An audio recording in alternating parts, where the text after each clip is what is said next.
Hendricks, who's the coordinator for Worship in Pink, for inviting me, and Sister Julianne Johnson, who's actually my daughter's music teacher some time ago.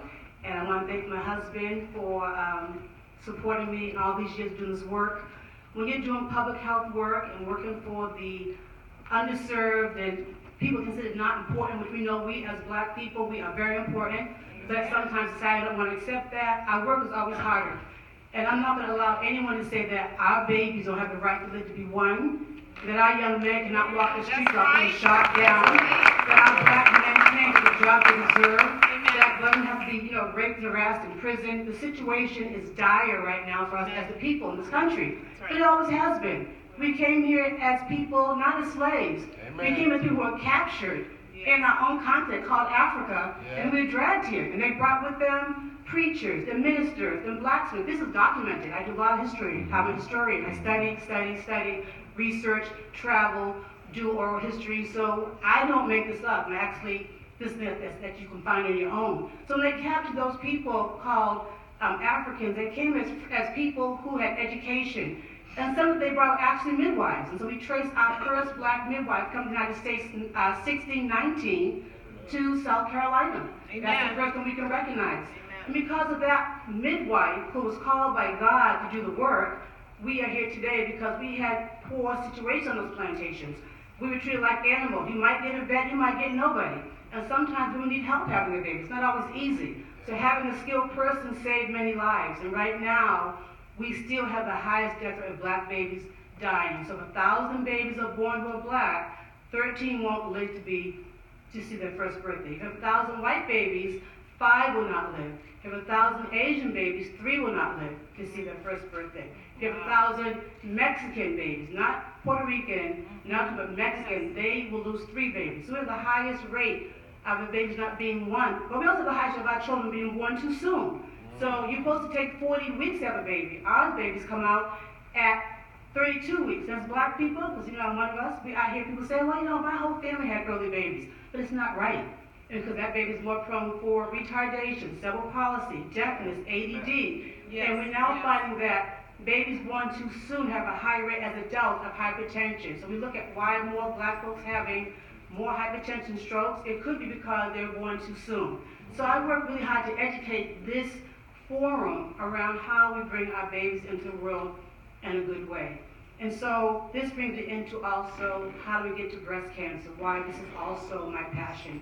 Because the Black midwife does spiritual work. God has called me to this work. So it's not limited just the baby. It's the whole community. It's the men, it's the sons, it's the daughters, it's everybody. Because all of us are responsible for making a healthy community.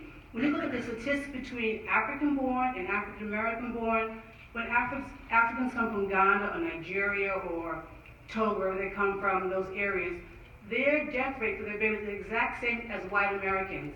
It's not like African American. Ours is the worst.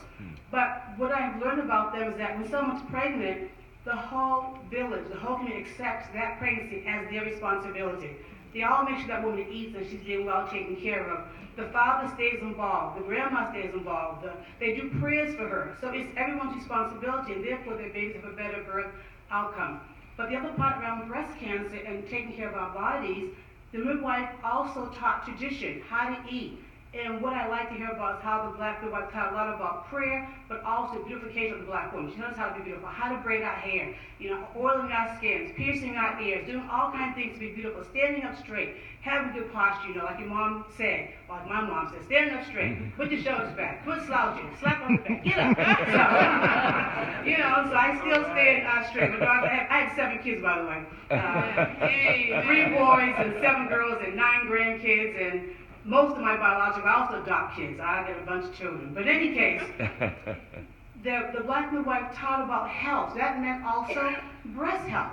And I talk a lot about Africa, but that's my orientation. Y'all see how I'm dressed today. Amen.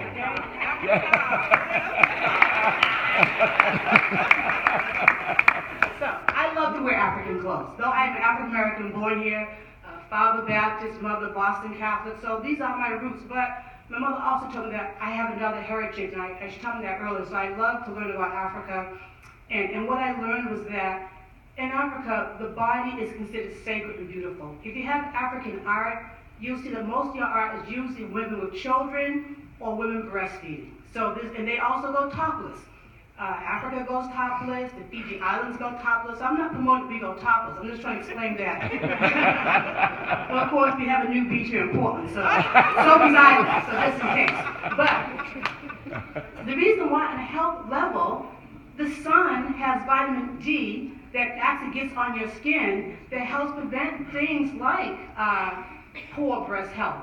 But the midwife also taught the woman and the man to actually love her body. And we're getting breast cancer for a lot of reasons. Oh, the slide? Okay, good. We're getting breast cancer for a lot of reasons. I'm going to go into today the causes of breast cancer. I'm going to talk about some prevention and then how we celebrate the warriors who have succeeded to fight breast cancer, who are still living with it, by talking about loving me through breast cancer. But back to the first phase about loving our bodies. If we don't love our bodies, then we can't prevent breast cancer, prostate cancer, any kind of cancer, because most of those cancers come from poor self-care, unfortunately, that we're not taking good care of ourselves. And this is statistical information: how we eat, how we exercise, how much we laugh, how angry we are, how much we hold grudges, how much we don't remember our higher power, the Creator, and show gratefulness and gratitude on the basic days. So these are things the midwife reminded the family. It wasn't just about the baby, but how to use your body as a temple, that the Creator made you in His image. And so obviously, we are supposed to be high spiritual beings. And so taking good care of ourselves starts with that. And so if you've been taught that your breasts are too big, too small, too saggy, too perky, too this, too that, it's hard to do a self-breast exam because you really don't feel comfortable touching your body. And so therefore, and I've been a midwife for 40 years. I have been to Colombia, South America, parts of Africa, Puerto Rico, Canada. I traveled for my work, and I've talked to women, particularly women of color, the Afro-Colombians, the Black Puerto Ricans, and so I've been doing that work, and I hear them say, particularly in the United States, is that, do you do a breast exam? Like, I ain't touching my breast. Oh, that's nasty. So I have to try to make them understand, if you don't touch your breast, by the time you do, you may find a lump, then it's too late. And so how do we get our daughters to feel comfortable doing a monthly exam? And so I'm not going to ask you to raise your hand, but do you do a monthly exam yourself, and do you make your daughters or granddaughters and nieces feel comfortable touching their breasts? And this is a physical thing. And if you have uncomfortable because of your own upbringing, which no judgment, we're all raised different, you don't touch yourself, you don't talk about it as it exists, it's going to be very difficult to do it. But in this day and time, we have all the research that if we don't do self-exams, then we're going to wind up finding things we don't want to see. So I worked for Susan G. Komen. I did my master's and I did my clinical preceptorship with them for 3 months. I got a chance to learn a lot about what worship and peace was about. And one thing that I saw that I disagreed with, which I'm finding now they're fighting against it, they said there are no more breast exams, only mammograms. So that is not good medical advice. That's not good public health advice, because we know that in between the mammograms, there can be a lump. And most people who have found out breast cancer, they found it themselves or their partner found it. Their partner was touching them and said, I feel something unusual. So we want to continue promoting the breast exams. And so when I learned about breast cancer, I was 13, and I remember being home with my father on the phone telling my aunt that Mama, who's in Alabama, had been diagnosed with breast cancer. She had to get a mammogram. I didn't think too much about it at 13, but I got the story, which I like to share, that my aunt, her daughter, went to Alabama to visit and stayed for a while to help take care of her before she got the mastectomy, but was finding tissues in the trash. She called them snotty tissues, like someone was blowing their nose. And she kept finding these tissues. Then one day, she actually found the nipple in the tissue. So my grandma's 60, and her husband had died, my grandpa, and so I don't know if she had a wish of not wanting to go further or not, but she didn't tell anybody. Now she knew something was wrong, but she didn't share it at all. So my aunt saw the nipple in the tissue. She dragged her to the hospital, and right then, of course, she had a mastectomy. So I grew up at my grandma's house in Alabama, watching her get undressed at, 13, 14, 15, and she wasn't shy, I would see the left breast and see a scar on the right breast. But it was so normal that I just thought it was normal, which I'm glad, because I'm able to tell women today, my grandma thought she was still beautiful, she still did herself love, and so being able to see that kind of formed my opinion of what breast cancer could do for people, making them still live regardless of having their breast or both breasts. And of course today people can have reconstructive surgery. Back then, I won't give my age, but that was back then. She didn't have that done. I've had also very good friends in my 20s die from breast cancer, leaving families of 6, and I know those young girls today. And most recently, 3 years ago, one of my dear, in fact, she flew from Texas to deliver my last baby at home here in Portland, and she died 5 years ago from breast cancer. And she didn't tell anybody either. And she was a midwife, and she was a nurse, a registered nurse, and a midwife. And we don't know why she did not tell anybody, but she did not. And by the time her daughter saw her breast too big on one side, forced her to the hospital, she died within 3 months. So we have these stories, and again, that's why I'm so glad we're here. We have faith. God knows what we know not. Amen. We're all not going to stay to be 101. And by the way, my grandmother had a mastectomy at 60. She died of 101 washing up for breakfast. Amen. So, she kept going, and some go early and still going to be a crisis. Again, we don't know. We want to keep faith.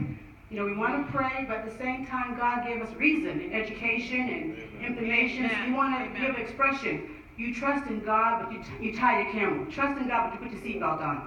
So there's still specific things that we need to know about what we should be doing. So my slides are going quickly, and I think there's one that's before that. I'm supposed to raise my hand. Okay. So just know that breast cancer is the second largest cause of death in the cancer family outside of skin cancer.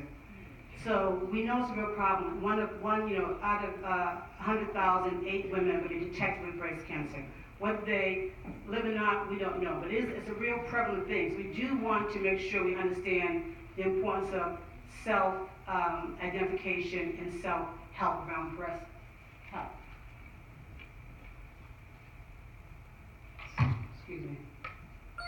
So.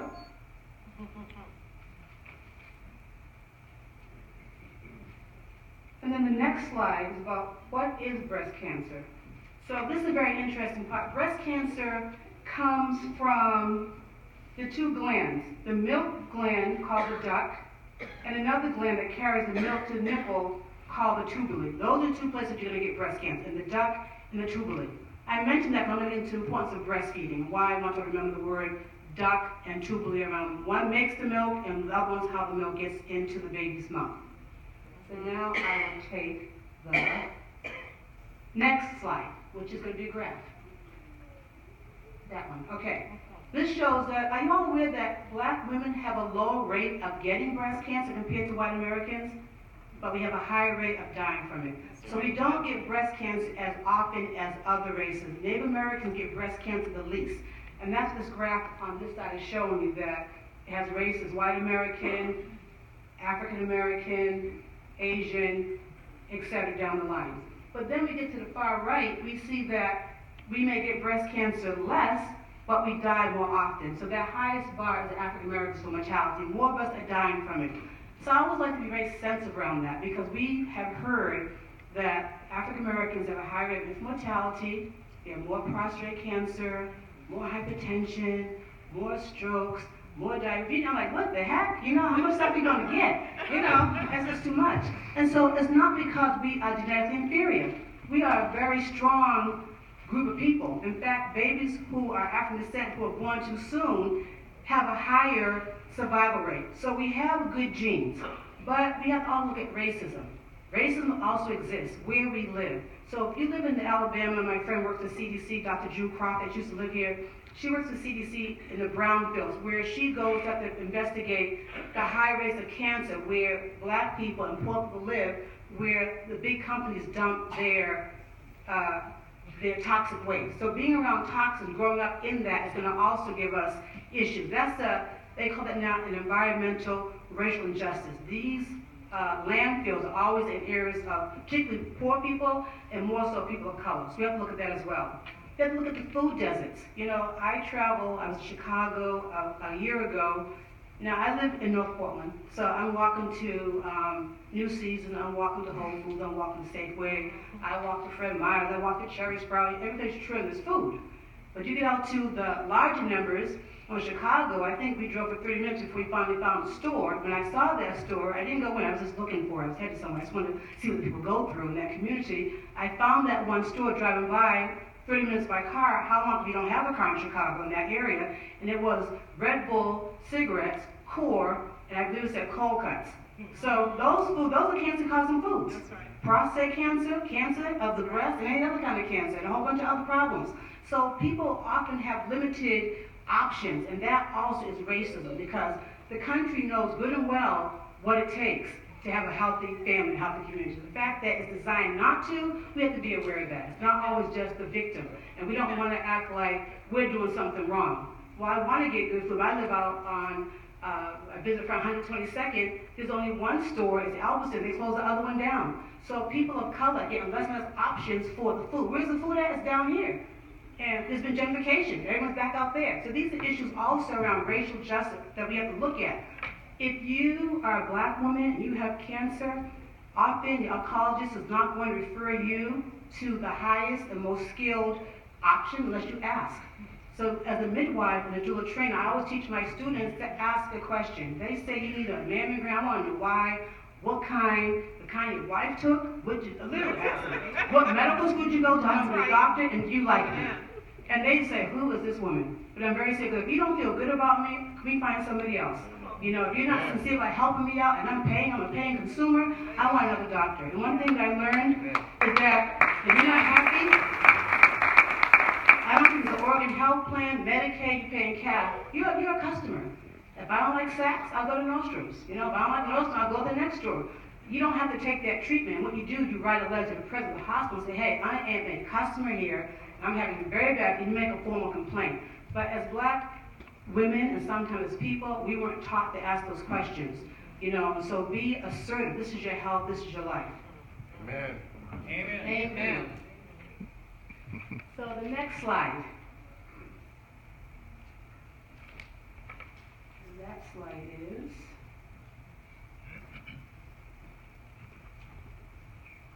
Another slide. I think that's why, you know, I really can't see the, Breast cancer prevention. oh, okay. So those are actions.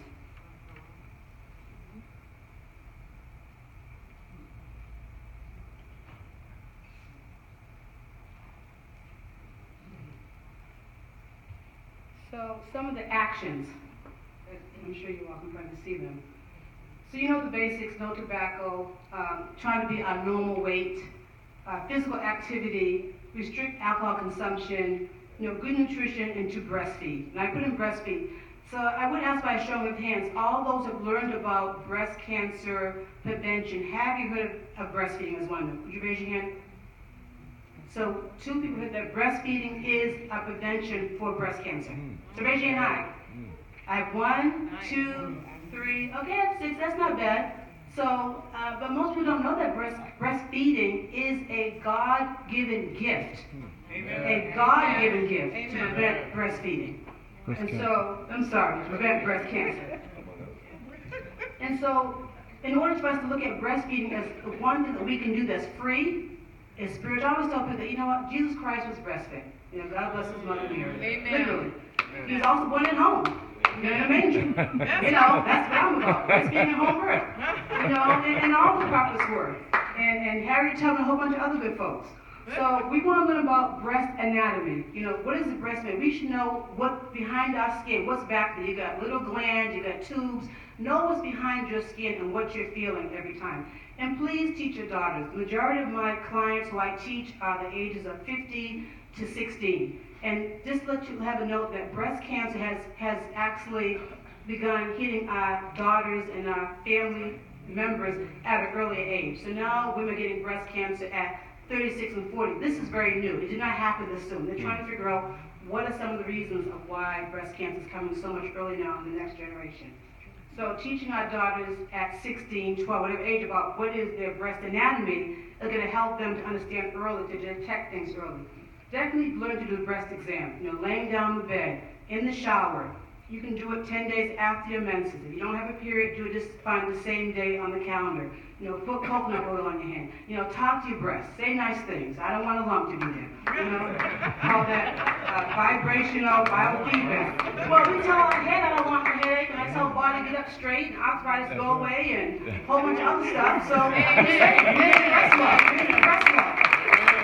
You know, practice the self-exam, early screening. They say, you know, at 40, but if it's in your family, well, if you just want to have a breast, if you just want to have a breast exam, go get one. You don't have to, don't go by what they say, go by what you say. You know, God is inside of us. It's that we call intuition, that inner spirit, that voice. We dream it, spoken word, all kinds of ways how you're going to be touched by the Lord in the communication. So don't ever doubt it. And they said the first thing to think of is what's God saying. Like, don't do it, but we do it, we have a problem. I should listen to myself. That was the Creator telling you, don't do it, or to do it. So if you have a premonition, you need to just go get that exam. Your doctor says, like I said, we just had one last year. I said, you know what? I want another one.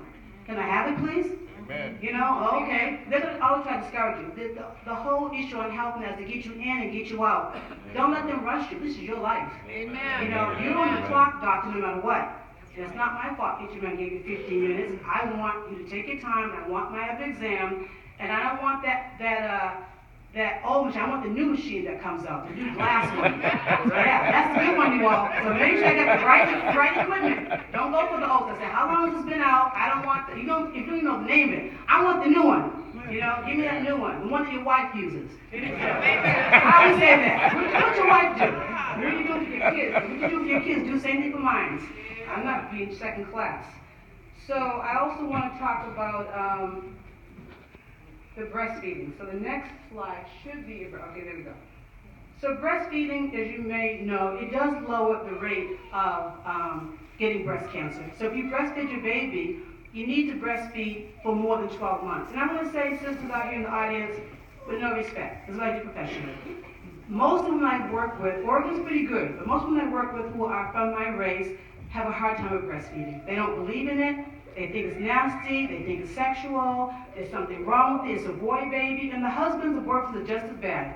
You know, in the churches too, they don't want moms to breastfeed in the church. You gotta go and find a room far away, so she can't have the sermon. I just want to breastfeed. I want to hear, no offense, I want to hear Pastor Hennessy speak. You know, I want to hear Imam Shabazz speak, whoever. They're not gonna come because they're not gonna breastfeed. They don't want to miss the sermon. So we have to create a system where women, just black women, can feel comfortable breastfeeding in public and get this thing about shame out of it. God made every part of our body, and every single part is sacred and for a purpose. Your appendix, your stomach has a function, and so on your breast. So it's just so simple to me that if God made your breast to breastfeed, and you deny that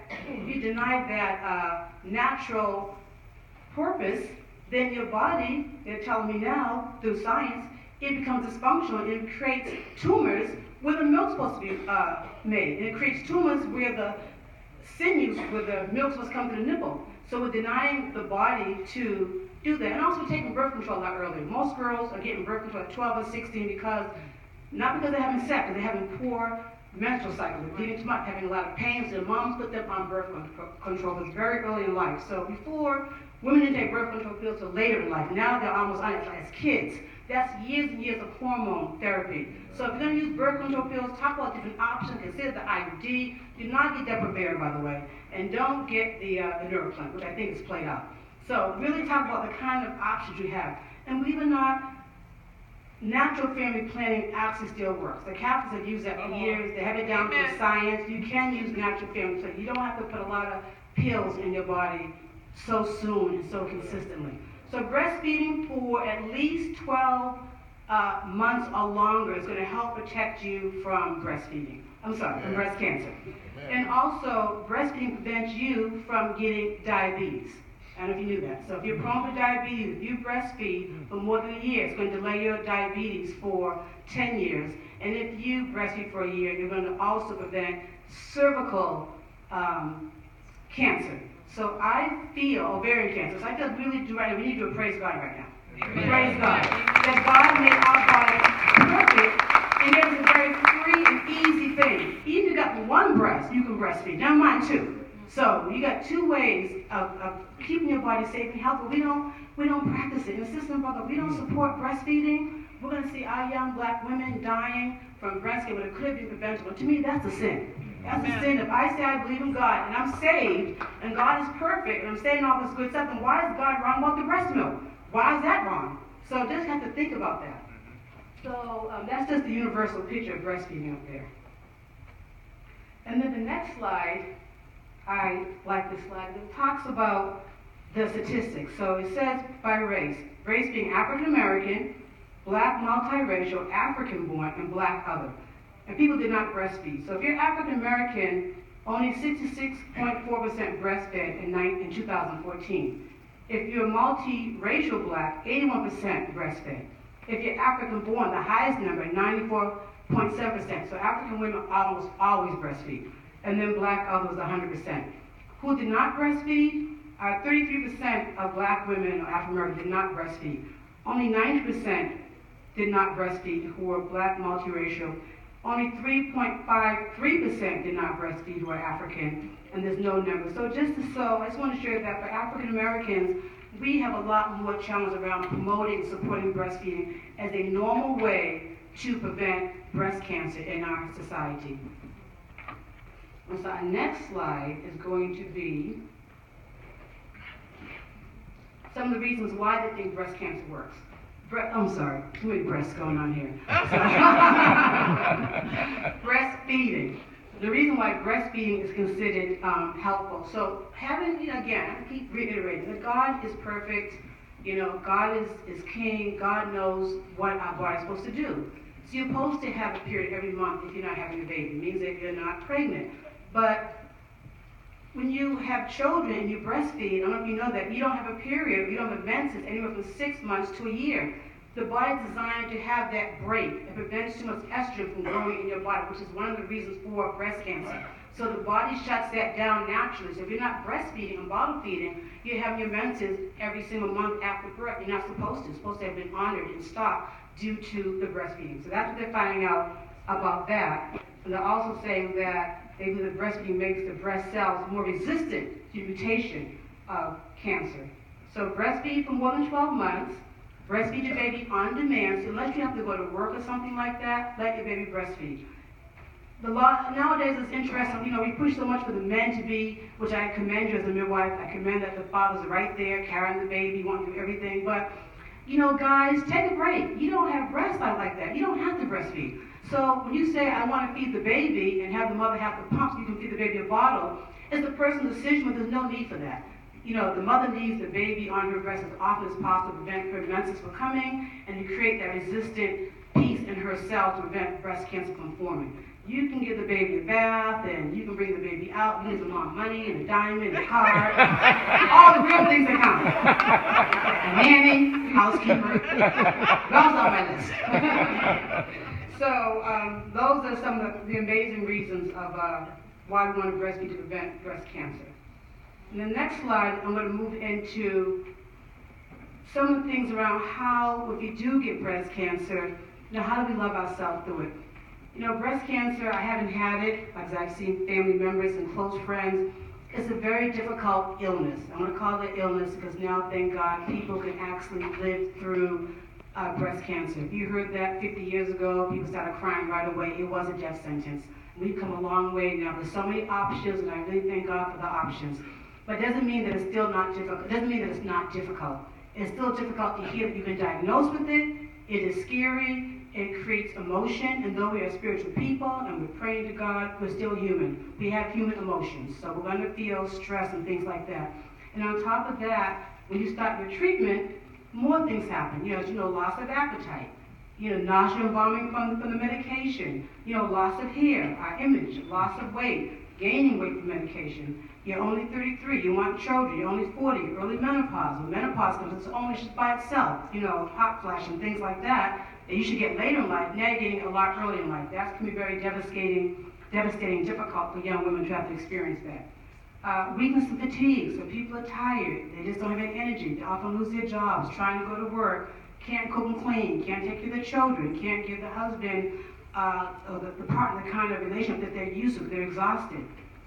Bleeding can happen from different parts of the body. It's very scary. Diarrhea, the mental anxiety, depression, sores in the mouth, and just having to deal with the surgery. So these are things I want to discuss. How do we as a community support the people in our community? And we say the term that Hillary Clinton coined, it takes a village. Well, of course, that's an African expression. It takes a village. And so we in this country we're very independent thinkers. It's all about me. Especially now, millennium, if y'all are out there, sorry, this is the me generation. And we can't support that generation, that thinking, because you can't heal and be well by yourself. It does take the church, the mosque, the community to bring food to that person, to go visit them, to read their spiritual book for them, to help them get back and forth to the hospital. Ooh, am I going past my time? Yeah, you have 5 minutes. Oh, now they tell me. You can go on a roll, you all. So we want to talk about then loving ourselves through all that we're going through. The next slide is what are the things that we can do to love ourselves? And people say, I love myself, but you know what? We're doing the study. People really don't love themselves when they say they do, because they do things that don't show it. Never mind, you can have a good diet, you eat organic, and you're walking, but you hold anger at yourself. Something you do, something you look back, if I had just took that graduate course, I'd be here. If I just took that job, I just did this, a lot of regret. That's a form of anger and not being grateful for what God's given us in our life, and lack of acceptance. And that can also cause problems of some sorts. Never taking time for ourselves. It's always something's more important. The money, the job, our children. Not that we should not take care of our families, but if you want to be healthy, you have to take care of yourself. Now, in America, this is a hard country, except for Japan, that has the highest suicide rate. They don't get a break. They work 24/7 all day long. This country has got us to this point. By holding this phone, I can get a call, text, do a PowerPoint. That's just too much. That's too much stimulation for us, even as humans. And we're seeing now that when you watch the movies, and you see the flashing lights, this actually gives children seizures. There's the speed of light. There's too much stimulation for us. So as Erykah Badu says, one of my mentors, she took one of our doula trainings, put down the phone, last song, put down your phone. So take the time when you shut your phone down. It's okay, it's not that important. If they're dead, you can't help them. They're already dead anyway, so wait a second. And most of our kids, I got 7, they usually want money or rides, they can wait. So, most things, when you think about how much you answer your phone, it can wait. And you have to take those 5 minutes, we'll start with 5. You just sit down somewhere. And just think about how great you are, how blessed you are. Even though you don't have the job you want, you didn't get the car that you want, you gained some weight, you lost some weight, whatever, you still have to see your spiritual beauty. That is a form of healing. That is a form of self-care.